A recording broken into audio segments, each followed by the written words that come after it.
Salut à tous, on se retrouve sur Partage l'Évangile. Aujourd'hui, je voudrais vous parler d'une petite illustration que j'ai fait régulièrement avec un groupe de jeunes par exemple. Vous allez avoir besoin d'une plaquette de chocolat, d'un paquet de bonbons.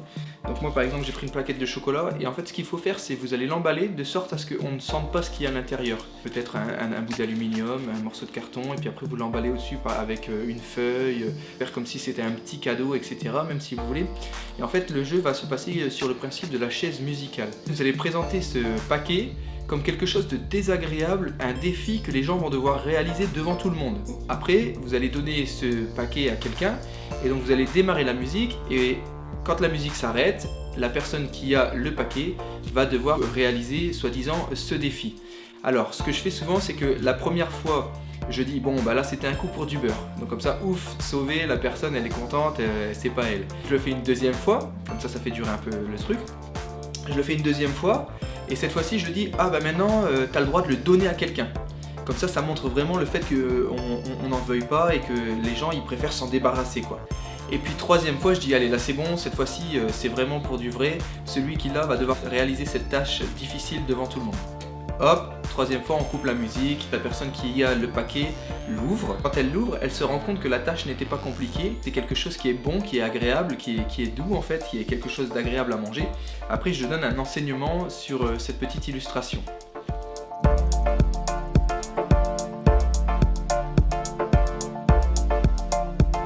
Cette petite illustration, elle est vraiment intéressante, on peut s'en servir pour évoquer quelque chose d'important dans la vie chrétienne. En fait, surtout quand on est jeune, des fois on a une représentation de la vie chrétienne qui est un petit peu négative, qui est mauvaise. On se fait une idée de la vie chrétienne qui est négative.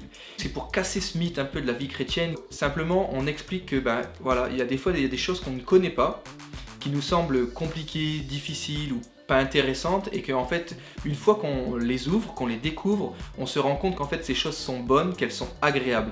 Et il y a plusieurs versets de la parole de Dieu qui nous en parlent. C'est pour encourager du coup les jeunes ou n'importe qui à vraiment goûter, à tester, à essayer par lui-même, à se faire sa propre opinion de quelque chose, parce qu'on ne peut pas savoir, on ne peut pas connaître quelque chose sans avoir essayé. Il y a ces versets de la parole de Dieu, notamment dans le psaume 34 verset 9 qui dit « Goûtez et voyez combien l'Éternel est bon ». Goûtez et voyez. C'est pour ça que dans ces petits paquets, j'aime bien mettre quelque chose qui se goûte, qui se mange. Ils vont faire aussi la relation avec le fait que voilà, quand on expose quelque chose qui semble pas bon, pas intéressant, c'est quelque chose à partir du moment où on y goûte, on y prend goût, c'est bon, c'est agréable. Et c'est comme ça avec la parole de Dieu aussi, parce que des fois on se fait une mauvaise idée de ce qu'est la parole de Dieu, de ce qu'est la Bible, de ce qu'est le fait d'être chrétien. Et en fait, quand on y goûte, on y prend goût et on se rend compte que là on découvre la vie et que c'est quelque chose de bon et d'agréable. Et le deuxième verset que je vous donne, c'est aussi Romains 12 verset 2 qui nous dit « Dieu veut pour nous ce qui est bon, agréable et parfait ».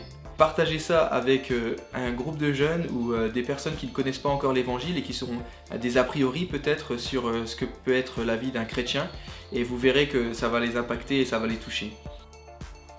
Alors pour suivre avec l'illustration de mon frère, moi je vous explique de la manière dont je la fais, c'est vraiment similaire mais c'est différent. Donc moi ce que je fais c'est que je prends quelque chose qui est bon, comme aussi du chocolat comme mon frère, et je l'emballe.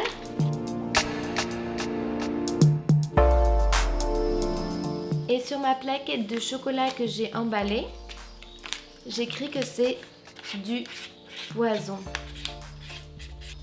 Que ce n'est pas bon. Ou mauvais. Hein. Bon, là, je ne l'ai pas fait très bien. Et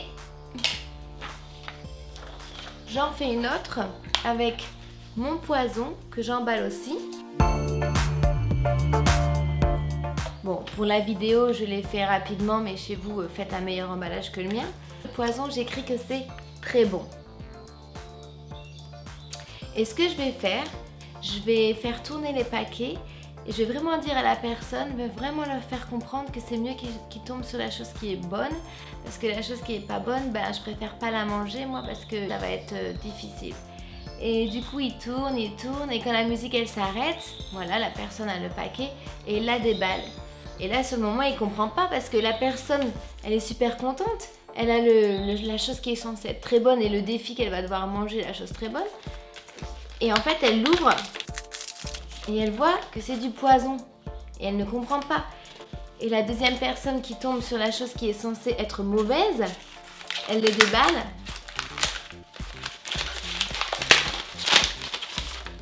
et elle voit que c'est quelque chose de bon. Et les gens ils comprennent pas, les jeunes souvent ils se regardent et ils se disent mais elle s'est trompée ou quoi? Qu'est-ce qu'elle nous a fait là? Elle a dû se tromper. Et en fait j'explique que dans la vie c'est souvent comme ça. La société des fois qui nous dit, les films, ce qu'on regarde, qui nous font croire que ces choses sont bonnes pour nous, et bien en fait deviennent des dépendances. Et finalement on a du mal à s'en sortir et elles détruisent beaucoup de choses dans nos vies, qu'elles nous dirigent vers la mort, qu'elles nous dirigent vers les problèmes et d'autres choses qui sont bonnes, comme Dieu, on nous fait croire et on nous fait comprendre que ce n'est pas bon, que c'est vieux, que c'est rétro, pourquoi je m'y intéresserai, alors qu'en fait ces choses sont super bonnes pour nous. Nos conceptions, notre esprit des fois nous fait croire que des choses et on est convaincu qu'elles sont bonnes pour nous alors qu'elles ne le sont pas. Et quand d'autres, on est convaincu qu'elles ne sont pas bonnes pour nous, en fait elles le sont. Donc ça remet un peu la perspective, la bonne perspective à sa place. Voilà, maintenant, à vous de jouer. Alors maintenant, on a une question à vous poser. Comment pouvez-vous investir le royaume de Dieu aujourd'hui? maintenant?